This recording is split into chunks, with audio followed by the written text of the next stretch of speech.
Tesla next devised the basic elements of the radio transmitter and in 1896 built a rudimentary unit that received radio waves. He assessed his new invention at the Gerlach Hotel, located on 27th Street in Manhattan where he was living, by sending radio waves to it from his New York laboratory on South Fifth Avenue. Tesla presented his insights at an 1898 exhibition at Madison Square Gardens, where he demonstrated a radio-controlled boat he called a tell-automaton to stunned audiences, and by 1901 he had been awarded with a patent clarifying that he had created a system for transmitting electrical energy.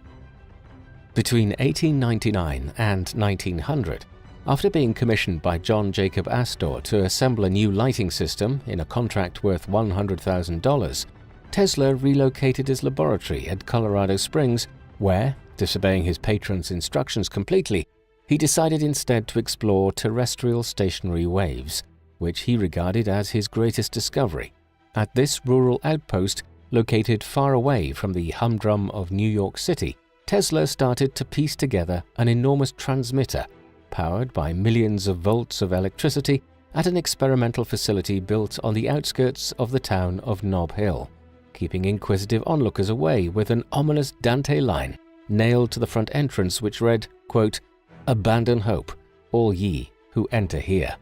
It was here that Tesla first discovered that the Earth had electric potential and could be employed as a finely tuned conductor to transfer electrical energy without wires, while next noticing that when his experimental Tesla coil was powered, it emitted sparks as far as 30 feet that could be detected by antenna 10 miles away. Realizing that he could now wirelessly transmit signals using the electromagnetic frequencies of the planet, Tesla explored the practical applications, managing to light up 200 lamps fed by a power source situated 26 miles away. Exploiting the same phenomena, he was even able to produce man-made lightning as a result. Tesla noted that the discovery of stationary electromagnetic waves and how they interacted with the Earth had far-reaching implications. It was a discovery which Tesla would spend the majority of the rest of his career investigating, as he felt it had the potential to transmit electrical power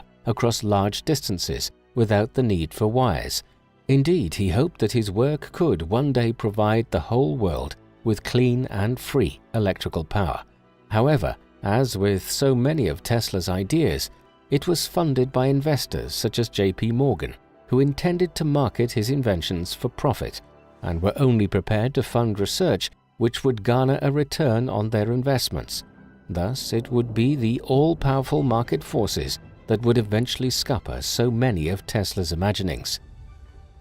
It was during this fertile period of discovery that Tesla also made some more unorthodox assertions, claiming that he had made contact with extraterrestrial beings that had triggered a series of ominous beeps that sounded from one of his receivers. Tesla had first heard this strange combination of noise from the device in the middle of the night and interpreted the regularity of the beeps as a sign that they were being manipulated by an intelligent entity, a theory he publicly advanced in a letter to the American Red Cross in January 1901. Although Tesla's story was discounted by many skeptics, there were still some who believed him. Influenced by the notion of an intergalactic race of Martians, first popularized in 1895 with the release of a book called Mars, penned by the American astronomer Percival Lowell, Tesla's supporters pointed out that he may have established contact with aliens from the Red Planet.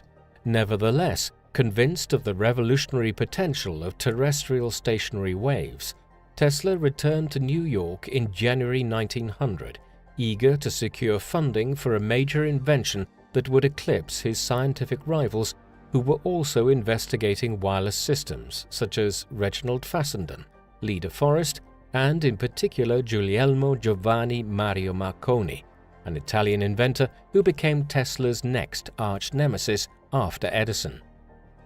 Eager to keep his May 1899 promise, in which he vowed to wirelessly communicate with Paris by 1900, Tesla hunted for a source of funding after patenting the magnifying transmitter he had constructed at Colorado Springs. Since the device he envisioned had to generate enormous volumes of electricity from AC equipment, Tesla first approached his old ally George Westinghouse, who declined to become involved but loaned him the necessary machinery, while the majority of the project's funding came from the coffers of Wall Street whiz J.P. Morgan, who signed a deal with Tesla after negotiations discussing the purchase of Marconi's wireless patents broke down. After convincing him that the wireless transfer of information would make the expensive underwater cables his company used to send transatlantic messages obsolete, Morgan informed Tesla he was willing to support him with a $150,000 investment on the condition that he would own a 51% stake of the inventor's patents. Between 1901 and 1905, with the backing of the biggest financial titan in the world, Nikola Tesla constructed the 187-foot-high transmission tower at Wardenclyffe Laboratory, topped with a 68-foot copper dome, which was the first wireless broadcasting system ever built and was largely powered by a gigantic magnifying transmitter designed to channel large concentrations of electricity to any destination conceivable. Assured that by setting up receivers attached to the ground he could pick up the electromagnetic waves emitted by the tower anywhere, Tesla was desperate to overshadow his rival Marconi, who in December 1901 at St. John's in Newfoundland was hailed as the inventor of wireless telegraphy by the world's press, after reporting triumphantly that he had successfully received the first transatlantic signal sent by colleagues at Poldhu in Cornwall, England. With the jaded Tesla making it explicitly clear in newspaper interviews that he believed Marconi had stolen many of his ideas from the 1890s and wishing to keep his benefactor on side, he next announced that he was going to create a world telegraphy system, a cutting-edge communication array similar to the World Wide Web of the 1990s, in which individual receivers would pick up messages and news broadcasted by transmitting facilities. Tesla pictured several different types of receiver, one that anticipated the fax machine by acting as a printer and publishing daily newspapers, one that was a loudspeaker that could play voice messages, and another that was a handheld contraption attached to a vertical wire on a short pole that could decode radio waves, foreshadowing the modern cell phone. By the summer of 1902, Tesla had moved permanently to Wardenclyffe Laboratory and was focusing exclusively on amping up the power levels. On the other hand, after setting up a company with Morgan to assist the enterprise, Tesla found it hard to sell shares to the moneyed New York elite, who believed the investment was too risky, an appraisal not shared by Tesla, who sold $33,000 of his personal property and borrowed a further $10,000 to realize his dream. Faced with an additional $30,000 bill from Westinghouse for the equipment, a lawsuit from the landlord James Warden, who was taking Tesla to court for not paying property tax, as well as another bill from the phone company who had installed a special line out of the laboratory, Tesla struggled financially. Tesla's promise to extend the coverage of his system so that it could be detected as far away as Australia failed to persuade Morgan, who in July 1903 let Tesla know that he was unwilling to invest any more capital, a mortal and unexpected blow to the world telegraphy system that enraged Tesla, who, in true mad scientist fashion, furiously cranked up the voltage of the magnifying transmitter at Wardenclyffe to the maximum level and hurled lightning bolts into the New York sky. From a risk perspective, Morgan's decision was quite understandable, since after 2.5 years, Tesla had failed to fulfill his pledge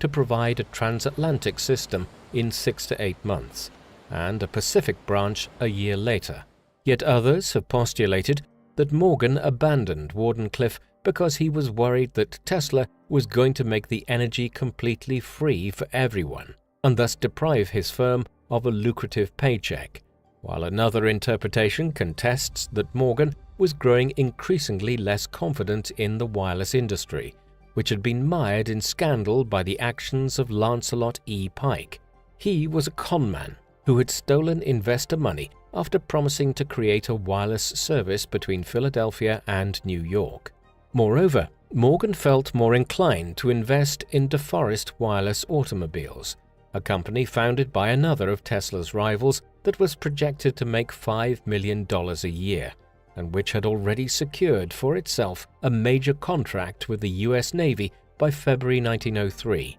supplying wireless DeForest transmitters.